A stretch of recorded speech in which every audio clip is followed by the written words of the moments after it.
My name is Bob Eisnaugle.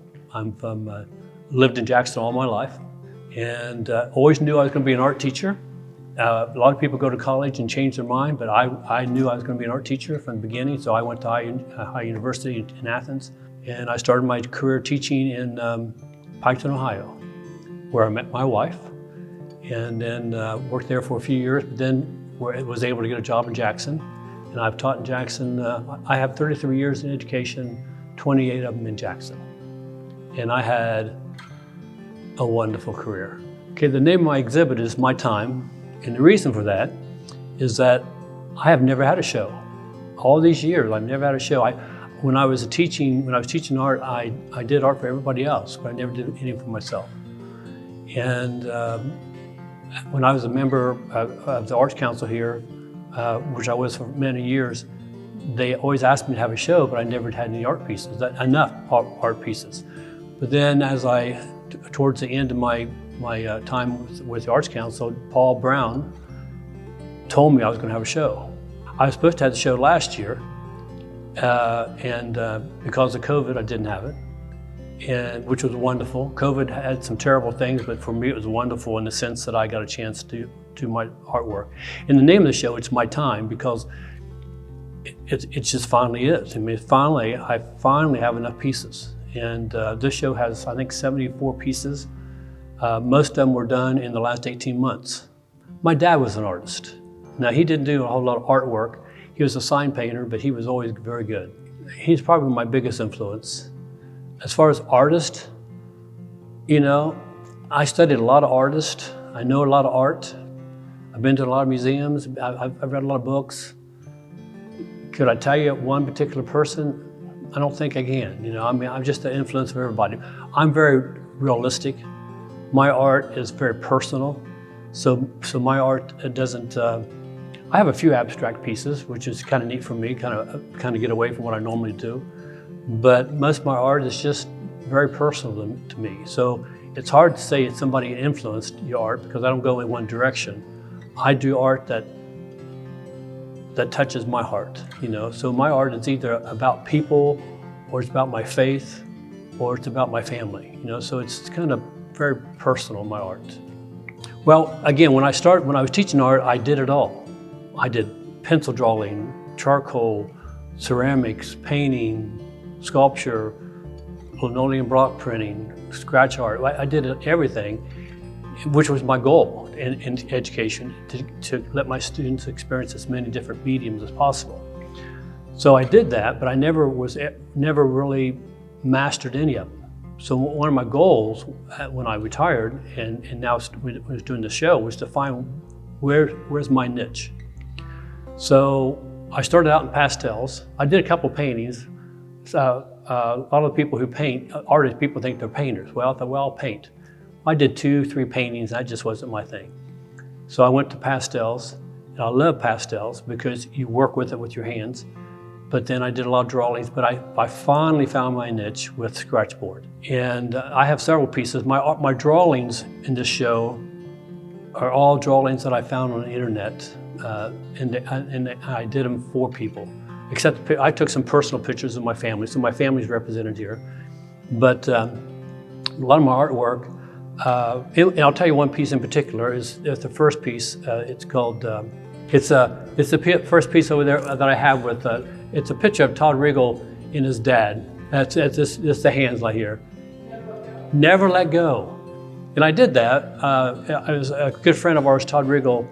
His dad was in hospital. In fact, his dad passed away soon after that picture was taken. But Todd's wife took that picture of Todd and his dad holding hands in the hospital. And he posted that on the internet, and I saw that picture, and it just really touched my heart, So I did that picture, and I gave it to him. And once I gave it to him, he had such a reaction to it, it made me realize I need to do more of those. So most of the pictures on the wall here, except the ones that I took, are pictures that I found on the internet, and they mean something to somebody else, and they touched my heart too. So I do it for him, and then I give it to him.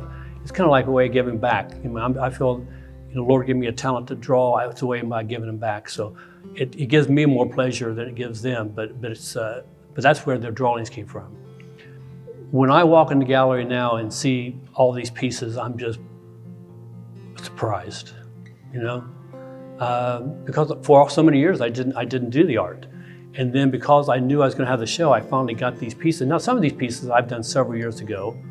The one that's the oldest piece, I did a piece when I worked at the atomic plant I worked there for a few years.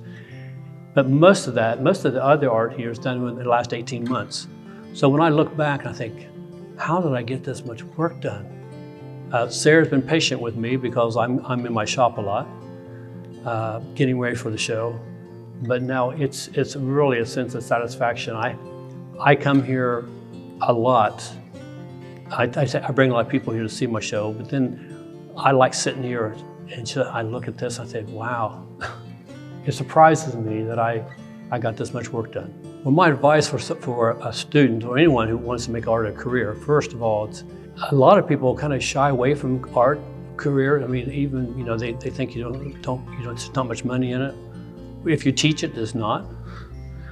But I've had several students have gone on and have had wonderful careers in arts. So there's opportunities in art.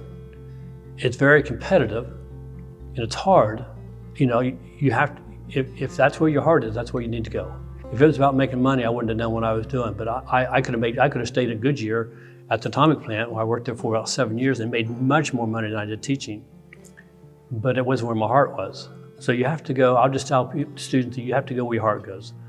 Money's important, but it's sure not the most important thing when you talk about doing something for your life. It's what you love. It's the most important.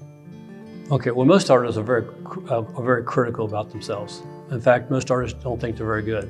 I don't know too many artists that when you talk to them and say, yeah, I'm pretty good, you know. In fact, when they do, then they're probably not, you know. But you know, you don't listen to what people say, and you really don't do art for other people, because if you do, then you're going to be trapped in what they say. So I would tell a person that's interested in doing art to do it for themselves, whatever makes them happy. If it doesn't make somebody else happy, who cares, you know? I mean, you do what makes you happy. But it's so rewarding when people appreciate what you do. And most people do. You know, if you do a piece of artwork and it's not very good, there's not too many people going to tell you it's not very good, because most people can't do what you do, you know?